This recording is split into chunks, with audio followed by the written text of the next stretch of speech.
दोस्तों नमस्कार। 4PM गुजरात पर आप सभी का बहुत बहुत स्वागत है। मैं हूं आपका दोस्त मयूर जानी। दोस्तों इस कार्यक्रम में, इस वीडियो में हम आपसे जो है 2-3 खबर पे बात करने वाले हैं जो कि गुजरात से संबंधित है बिल्कुल, और महत्वपूर्ण खबरें हैं वो मैं आपको बता दूं। देखिए, एक तो ये है कि आज 24 तारीख है, 23 तारीख मतलब कि कल गांधीनगर में जो सत्याग्रह छावनी करके एक मैदान है, वहां पे शिक्षक जो हैं हमारे राज्य के, उन सबका एक जमावड़ा हुआ था, एक धरना प्रदर्शन हुआ था, और उनकी जो बहुत पुरानी मांगे हैं, जो कि उन्होंने 2022 के चुनाव से पहले भी इसको लेकर आंदोलन किया था, और उस समय सरकार ने जो है उनको बहला फुसला के कुछ मांगे मान ली थी। जो महत्वपूर्ण नहीं थी शिक्षकों के लिए वो मान ली थी, और जो महत्वपूर्ण थी उसको लटका के रखा था और कहा था कि चुनाव हो जाने दीजिए, एक बार हमारी सरकार फिर से बन जाए तो उसके बाद फिर आपसे बातचीत करेंगे और फिर देख लेंगे। तो सरकार तो ऑलमोस्ट बनने को 1 साल होने को आया, 1 साल हो गया एक्चुअली। तो उसके बाद भी जब वो जो महत्वपूर्ण मांगे हैं वो जब पूरी नहीं हुई और सरकार उस और देखना भी नहीं चाहती, ऐसा जब शिक्षकों को लगा, तो उन्होंने एक प्रदर्शन किया और उसके बाद उन्होंने अपनी बात रखी है, और अभी इस चीज को आगे बढ़ाया जाने वाला है, इस पर भी बात करेंगे। दूसरी जो खबर होगी उसमें ये होगा कि ज्ञान सहायक को लेकर हमने बहुत सारी खबरें आपको दिखाई है। गुजरात सरकार ने एक बड़ी अजीबोगरीब, बड़ी विचित्र एक योजना बनाई है। उस योजना का नाम रखा है ज्ञान सहायक, जिसमें टेट और टाट पास किए हुए जो हमारे युवा हैं, हमारे जो मतलब जो कि शिक्षित हैं, क्वालिफाइड हैं, टेट और टाट पास करके बैठे हैं और शिक्षक की नौकरी के लिए वो बिल्कुल काबिल हैं, ऐसे युवाओं को आउटसोर्स तो नहीं कह सकते, लेकिन कॉन्ट्रैक्ट पर काम करने के लिए रखा जाने की योजना बनाई सरकार ने। उसका नाम रखा ज्ञान सहायक। उसको लेकर बहुत विचित्र स्थिति इस राज्य में बनी हुई है, उस पर भी आज इस कार्यक्रम में बात करनी है। शुरुआत करते हैं ये जो विरोध प्रदर्शन हुआ कल, इसको लेकर। ये आप जो दृश्य देख रहे हैं ये कल के दृश्य हैं, और कल ये जो गांधीनगर का सत्याग्रह छावनी है, वहां पे ये पूरी जमावड़ा जो है राज्य भर से आए शिक्षकों का हुआ, ठीक है। और उन्होंने जो अपनी बात रखी, वो बात रखने के बाद कल शाम को ये लोग यहाँ से निकल गए, लेकिन बात क्या रखी ये मैं आपको बताना चाहता हूँ। इस धरना प्रदर्शन को पुलिस ने परमिशन नहीं दी थी, लेकिन राज्य भर से कर्मचारी जो है इकट्ठा वहां पे हुए थे। जो उनकी मुख्य मांग थी वो थी ओल्ड पेंशन स्कीम को लागू करने की, और वो तो गुजरात सरकार किसी भी सूरत में मुझे लगता नहीं कि कभी इसको लागू करेगी। लेकिन 10,000 से भी ज्यादा सरकारी कर्मचारी और जैसे मैंने कहा कि शिक्षक और जेसीबी लेके हुआ आए थे वहां पे, और वहां पे जो है उन लोगों ने जब मैदान पर बैठ के ये सब धरना प्रदर्शन शुरू किया तो पुलिस जो है उस भाग दौड़ में लग गई। पर उनका शाम तक प्रदर्शन शांत हो गया, फिर तंत्र जो है उसने राहत की सांस ली। तो सवाल ये है कि विधानसभा चुनाव से पहले पुरानी पेंशन योजना लागू करने के समेत और भी बहुत सारी मांगों के साथ कर्मचारी जो है उन्होंने आंदोलन छेड़ दिया था, और उसमें से जैसे मैंने कहा कि कुछ मांगे स्वीकृत की गई थी, लेकिन कुछ जो है वो उसको लटका के रखा था। जो लटका के रखा था वो बड़ी महत्वपूर्ण मांगे थी, ठीक है। तो इसमें कौन कौन लोग जुड़े मैं आपको बता दूं। इसमें गुजरात राज्य संयुक्त कर्मचारी मोर्चा का जो है उसकी अगुवाई थी। उसके तहत शिक्षक थे, आरोग्य कर्मी थे, सचिवालय के कर्मचारी थे, बिन सचिवालय के भी कर्मचारी थे। इस सब के समेत जो है वो तमाम विभाग के कर्मचारी इस आंदोलन में जुड़ गए थे कल, और उन्होंने जो है शांतिपूर्ण रूप से काले कपड़े और काली पट्टी बांधकर जो है अपना विरोध प्रदर्शित किया, ठीक है। और ये धरने का प्रदर्शन, धरना और ये प्रोटेस्ट जिसको कहते हैं, ये भी उन्होंने इसका आयोजन कर दिया। इसके लिए उन्होंने परमिशन मांगी थी, लेकिन पुलिस ने और प्रशासन ने इनको परमिशन शुक्रवार की मांगी थी, वो दी नहीं। तो फिर भी जो है सब 10,000 से भी ज्यादा कर्मचारी उमड़ पड़े वहां पे, वो पहुंच गए सब, और 10-15 हजार के आसपास की संख्या बताई जाती है, उतने लोग पहुंच गए। और जेसीबी भी जो है अपना साथ में लाए थे, और उसके बकेट में खड़े होके, जेसीबी का जो बकेट होता है ना, उसमें खड़े होकर बड़ी संख्या में इन लोगों ने जो है वो सरकार को अपनी बात पहुंचाने की कोशिश की और ये भी कहा कि आज तो एक दिन के लिए आए हैं, अगर हमारी बात को, हमारी मांगों को गंभीरता से नहीं लिया गया तो बहुत ही उग्र जो है वो एक आंदोलन कर्मचारियों के द्वारा आने वाले दिनों में किया जाएगा। तो मुझे लगा तो एक तो ये बात आपको मुझे पहुंचानी चाहिए। अब इसमें हम कोशिश ये कर रहे हैं कि ये जो कर्मचारी महामंडल है, जो ये संस्था है, चूंकि एक मदर इंस्टीट्यूशन है in terms of organisations of government employees, तो उनके जो पदाधिकारी, उनसे हम कोशिश कर रहे हैं कि वो उनसे एक बार जो है इनका इंटरव्यू करें, उनसे बातचीत करें और एग्जैक्टली एज इट इज जो सब मांगे जो पूरी नहीं हुई है उसको लेकर हम आपको एक पूरी जानकारी देता हुआ एक वीडियो बनाएं। ये कोशिश हमारी जारी है, हो सकता है आज या फिर कल वो आप तक हम जरूर से पहुंचाएंगे। एक तो ये बात हो गई। अब दूसरी बात ये है कि ज्ञान सहायक का जो मामला है, जैसे मैंने कहा कि सरकार ने ऐसी एक योजना निकाली, शिक्षक भर्ती योजना, लेकिन यहां परमानेंट जॉब नहीं मिलेगी। जो पढ़ा लिखा है, टेट और टाट पास करके अपने जीवन के बहुत सारे साल जो हैं, बरस जो हैं, वो पढ़ाई में खपा कर अपने माँ बाप की बहुत सारी, जिसे कहते हैं ना कि आशा अपेक्षाओं का बोझ ढोते हुए वो लड़का या लड़की जब ये सुनेंगे कि सरकार इतनी साल की मेहनत के बाद, इतनी पढ़ाई लिखाई के बाद भी हमको नौकरी तो देगी लेकिन वो परमानेंट नहीं होगी, वो नौकरी जो है सिर्फ 11 महीने की होगी, 11 महीने का कॉन्ट्रैक्ट मिलेगा और उसके बाद फिर से वो कॉन्ट्रैक्ट रिन्यू करना पड़ेगा। तो मतलब कि और ऐसे इसके दौरान जो लाभालाभ होते हैं सरकारी नौकरी के, वो भी नहीं मिलेंगे। तो कौन इस नौकरी को करना चाहेगा?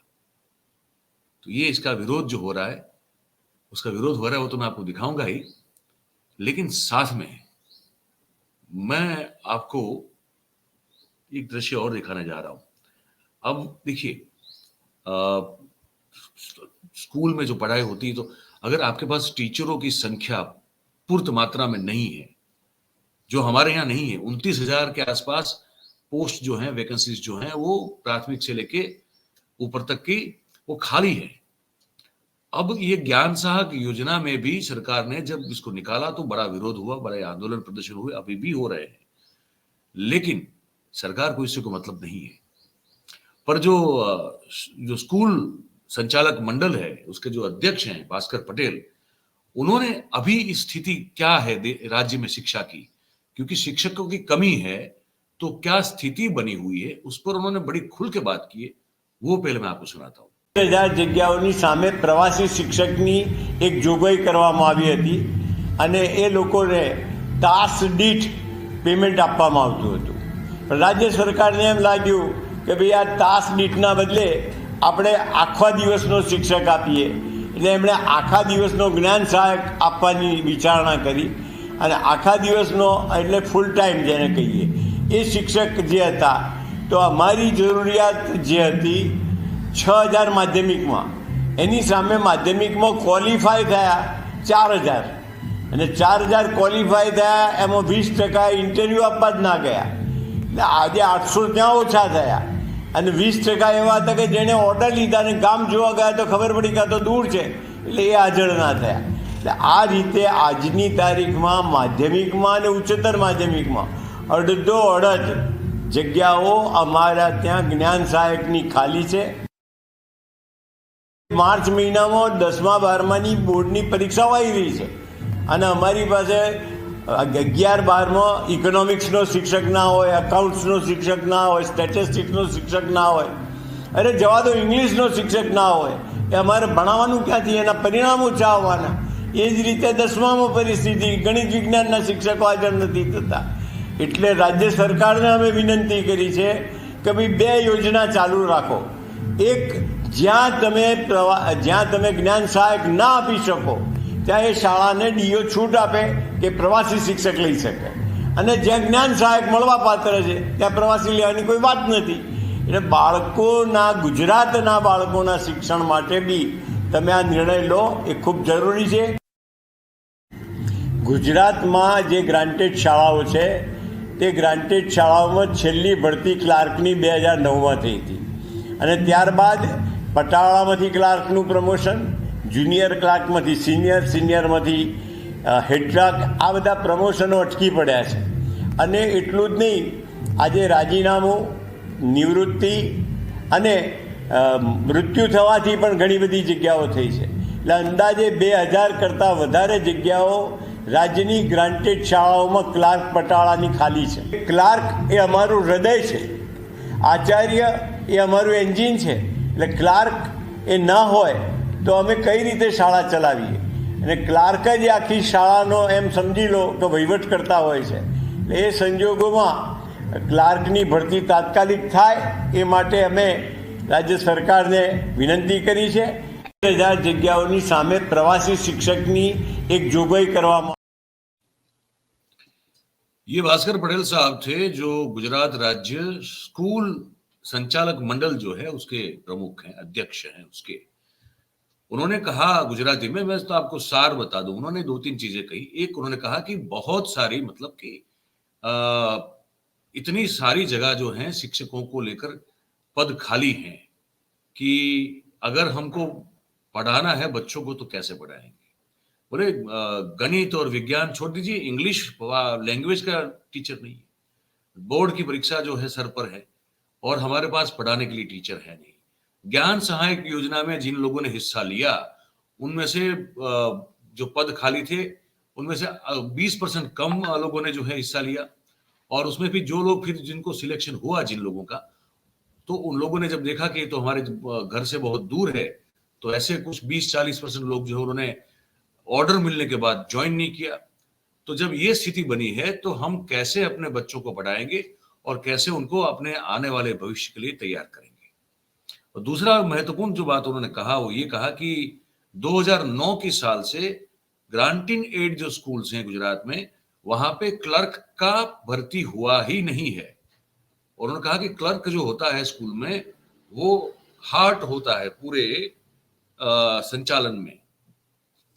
एक स्कूल का जब संचालन करना होता है तो जो क्लर्क होता है वो एक हृदय की तरह, हार्ट की तरह काम करता है. और 2009 से कोई भर्ती है नहीं ग्रांटेड एड स्कूलों में, तो कैसे हम लोग जो है अपनी स्कूल को चलाएं, कैसे हम अपना काम करें, ये सवाल उन्होंने कहा. अब वो जो बच्चे हैं उनकी जो डिमांड है वो भी मैं आपको बता दूं. ये जो है ना, ये बच्चे स्लोगन जो लगा रहे हैं वो अभी आपको सुनाऊंगा, अभी मैं 1 सेकंड में आपको. पर आप इसको समझ लीजिए कि ये जो पढ़े लिखे लोग हैं ये टेट और टाट पास किए हुए हैं, आप समझ रहे हैं. और उसके साथ साथ वो इस सरकार को जो मैसेज देना चाहते हैं वो मैसेज आपको सुनाऊंगा अभी. मुझे आप 2 मिनट का या 1 मिनट का वक्त दीजिएगा, क्योंकि ये जो है सिर्फ विजुअल है, इसका ऑडियो डाउन है. तो मैं आपके लिए 1 ही मिनट में इसका ऑडियो अप करके वो जो स्लोगन और सूत्रोच्चार कर रहे हैं और क्या उनकी मांगे हैं, ये सब चीजें जो है आप तक मैं पहुंचाऊंगा. पर सवाल ये है भाई कि ये क्यों करना? मतलब कि ये बच्चे आपके हैं, ये जिस पेशे में जाने की सोच रहे हैं वो पेशा शिक्षक होने का है. शिक्षक जो है वो इस देश के भविष्य को बनाता है, इस देश के भविष्य को तैयार करता है. अगर वही शिक्षक अपने ही भविष्य को लेकर अगर बहुत ही इनसिक्योर हो, बहुत ही असुरक्षित महसूस करता हो, तो आप ही बताइए कि वो शिक्षक हमारे देश की आने वाली पीढ़ी को कैसे तैयार कर पाएगा जब वो खुद अपने आप को इनसिक्योर, असुरक्षित महसूस करता हो, है ना. इसमें जो लिखा हुआ है गुजराती में मैं आपको बता दूं, शिक्षक बचाओ बच्चों का भविष्य बचाओ. एक जो प्ले हाथ में है उसमें ये लिखा हुआ है कि शिक्षक को बचाओ तो बच्चे का जो बालक है उसका भविष्य भी आप बचा पाओगे, है ना. बात बिल्कुल सही लिखी है. अगर शिक्षक ही अपने भविष्य को लेकर चिंतित रहेगा, 11 महीने का कॉन्ट्रैक्ट बताइए भाई साहब, 11 महीने के कॉन्ट्रैक्ट पे आपको इतनी पढ़ाई लिखाई करने के बाद भी अगर आपको इस तरह से रहना होगा, तो कौन जो है वो युवा, चाहे वो युवती हो या युवक हो, कौन इस नौकरी को करना चाहेगा. और इसलिए जो भास्कर पटेल ने अभी हम जो कहा हमने आपको सुनाया, उन्होंने कहा कि ज्ञान सहायक में 21,000 के आसपास की फिक्स सैलरी है, लोग ऑर्डर मिलने के बाद भी ज्वाइन नहीं कर रहे हैं नौकरी। और इसी को लेकर जो है स्कूल संचालकों को बड़ी परेशानी हो रही है। अब ये मांग जो उन्होंने की है आप सुन लीजिए। અમે બધા ટેટ ટાટ પાસ ઉમેદવાર છેલ્લા 8 મહિનાથી સરકારને રજૂઆત કરીએ છીએ કે સરકાર અમારી કાયમી શિક્ષકોની ભરતી કરો। સરકારે અમારી સાથે અન્યાય કર્યો છે। સરકારે એક્ઝામ કાયમી શિક્ષકો માટેની લીધી અને ભરતી અમને કોન્ટ્રાક્ટ બેઝ ઉપર આપે છે। આ દેશને રાષ્ટ્રપતિ સાડા વડાપ્રધાન એમએલએ એન્જિનિયર વકીલ ડોક્ટર વૈજ્ઞાનિક આપવા વાળા એક શિક્ષક છે અને સરકાર શિક્ષકોને શું આપે છે? ખાલી 11 મહિનાનો કોન્ટ્રાક્ટ। આ એક અમારી સાથે અન્યાય છે। અમારે 11 મહિનાનો કોન્ટ્રાક્ટ નથી જોતો। અમારી કાયમી શિક્ષકોની ભરતી કરો। જો લોકસભાની ચૂંટણી પહેલા કાયમી શિક્ષકોની ભરતી નહીં કરવામાં આવે તો અમે ફરીથી લોકસભાની ચૂંટણી પહેલા વિધાનસભાનો ઘેરાવ કરીશું। અહીંયા ને અહીંયા આંદોલન કરતા રહેશું અને આંદોલન ચાલી રાખીશું। અમારે લોકસભાની ચૂંટણી પહેલા કાયમી શિક્ષકોની ભરતી જોઈએ। અમને કાયમી શિક્ષકોની ભરતી આપો। અમારી સાથે અન્યાય બંધ કરો અને આ જ્ઞાન સહાયક તમે જે લાવ્યા છો એને બંધ કરો। અમે માંગીએ કાયમી શિક્ષક।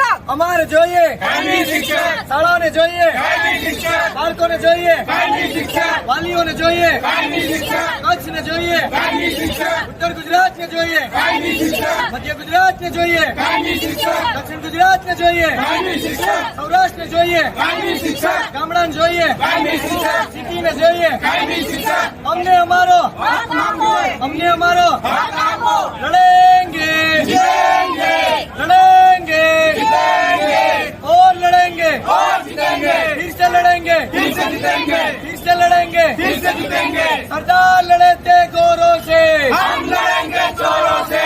सरदार लड़े थे गौरव से, हम लड़ेंगे चोरों से। सरदार लड़े थे गौरव से, हम लड़ेंगे चोरों से।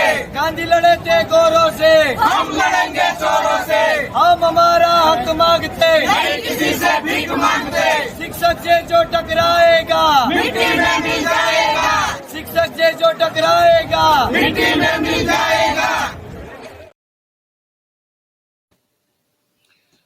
तो ये आपने सुना, वो जो बच्ची थी वो ये कह रही थी कि गुजराती में था तो मैं सार बता दूं। उन्होंने कहा बस यही मांग है और कुछ नहीं है। हम ये मतलब टैट और टाट पास किए हुए इतने क्वालिफाइड हम लोग हैं युवा, और आप हमको कोई भीख तो नहीं दे रहे हैं।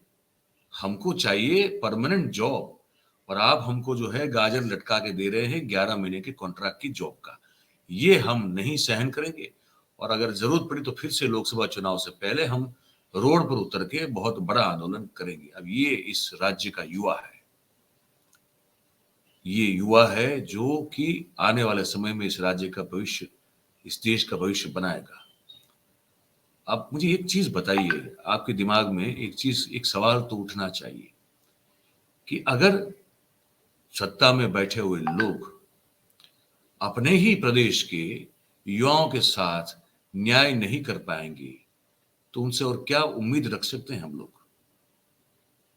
सोच के बताइएगा हमको, और हमें बताए या ना बताए, लेकिन अपने आप को जरूर बताइएगा कि कौन लोग हैं ये जो बैठे हुए हैं सत्ता पे, जो 2005 से अब तक चली आ रही फिक्स तनख्वाह की लड़ाई, उसमें भी युवाओं को रोंद रहे हैं, परमानेंट जॉब नहीं दे रहे हैं, हर चीज आउटसोर्स करनी है, हर चीज का निजीकरण करना है। ये क्या हाल बना के रखा हुआ है, ये क्या तमाशा बना के रखा हुआ है इस देश के, इस राज्य के युवाओं के भविष्य के साथ। इसके बारे में सोचिएगा जरूर। यही बताना था आपको इस कार्यक्रम में, तो बता दिया। आपको ये बातचीत कैसी लगी ये आप हमको जरूर से जो है कमेंट बॉक्स में लिख के बताइएगा, और पसंद आई हो बातचीत तो फिर हमारा ये जो वीडियो है इसको लाइक कीजिए, इसकी जो लिंक है वीडियो की उसको आप शेयर करें हो सके उतना, और हमारा जो चैनल है 4 PM गुजरात, इसे आप सब्सक्राइब करें और अपने आसपास के लोगों से करवाएं। ये रिक्वेस्ट है, हम रोज करते हैं, आज भी कर रहे हैं। बहुत बहुत धन्यवाद आप सभी का इस कार्यक्रम में हमारे साथ जुड़ने के लिए। Thank you very much. नमस्कार।